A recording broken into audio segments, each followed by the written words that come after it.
संसद में गतिरोध जारी और आज भी हंगामे के आसार। थोड़ी देर में संसद की कार्यवाही शुरू होगी। बिहार एसआईआर और वोटर धांधली के मुद्दे पर हंगामे के आज भी आसार। बीते कल भी दोनों सदनों में गतिरोध बना रहा है।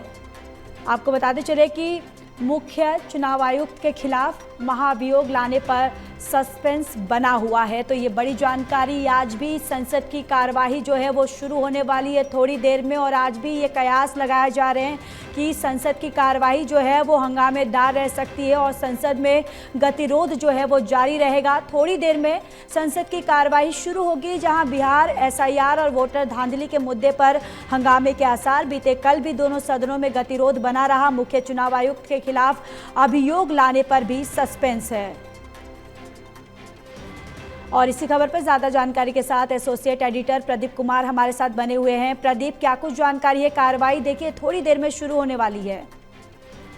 देखिए, संसद की कार्रवाई कुछ देर में शुरू हो रही है और काफी महत्वपूर्ण ये कार्रवाई रहेगी क्योंकि कहीं ना कहीं इस दौरान जो विपक्ष का विरोध प्रदर्शन वो देखने को मिल रहा है। संसद भवन परिसर में एक बार फिर प्रदर्शन हुआ है एसआईआर के मुद्दे पर, वोटर धांधली के मुद्दे पर। मल्लिकार्जुन खड़गे, अखिलेश यादव, तमाम विपक्षी नेता इसमें शामिल रहे हैं और नारे लगाए गए हैं। इस बीच एनडीए संसदीय दल की बैठक हुई है।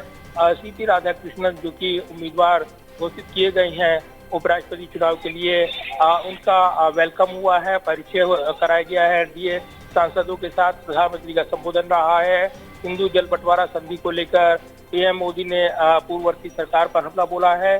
कई महत्वपूर्ण बातें कही हैं। इस बीच संसद में महत्वपूर्ण कार्यवाही उस पर नजरें लगी हैं, लेकिन जो लगातार गतिरोध बना हुआ है उसके चलते एक बार फिर से हंगामे के पूरे आसार हैं। दोनों सदनों में नोटिस दिए गए हैं स्थगन प्रस्ताव के।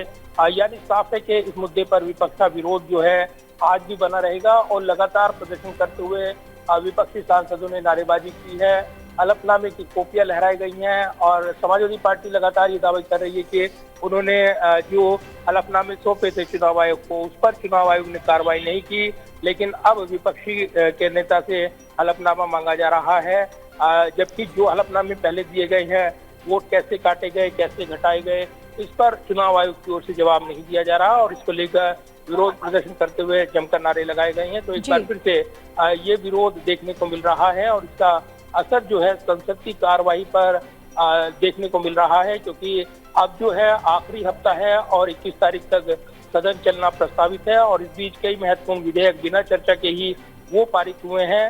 तो कहीं न कहीं सरकार का विधायी कामकाज वो भी आगे बढ़ रहा है, लेकिन एसआईआर पर विरोध प्रदर्शन के चलते लगातार यहाँ पर गतिरोध देखने को मिल रहा है। दोनों सदनों में इस मुद्दे पर अभी तक गतिरोध टूट नहीं पाया है और लगातार संसद की कार्रवाई वो हंगामे के चलते कई बार स्थगित होती है और फिर दिन भर के लिए स्थगित कर दी जाती है।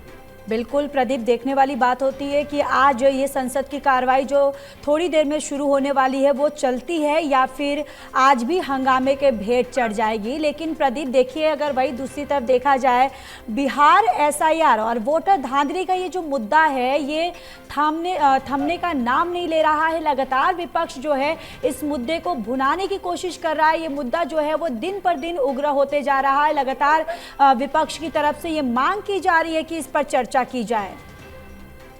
देखिए, बिल्कुल, और विपक्ष की मांग भी कि एसआईआर मुद्दे पर चर्चा हो, तो वहीं इस मुद्दे को अभी संसद में चर्चा इसलिए नहीं हो सकती क्योंकि मामला अदालत में लंबित है।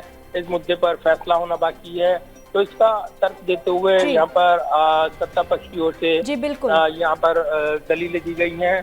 दूसरी तरफ विपक्ष का कहना है कि एसआईआर जो कि चुनावी प्रक्रिया से जुड़ा, उनकी पारदर्शिता से जुड़ा मुद्दा है, इस पर चर्चा की जा सकती है और इसीलिए चर्चा बिल्कुल प्रदीप, यहाँ पर अब देखने वाली बात होगी कि इस पर चर्चा की जो मांग विपक्ष कर रहा है आखिर चर्चा होती है या नहीं। चलिए प्रदीप, तमाम जानकारी के लिए धन्यवाद।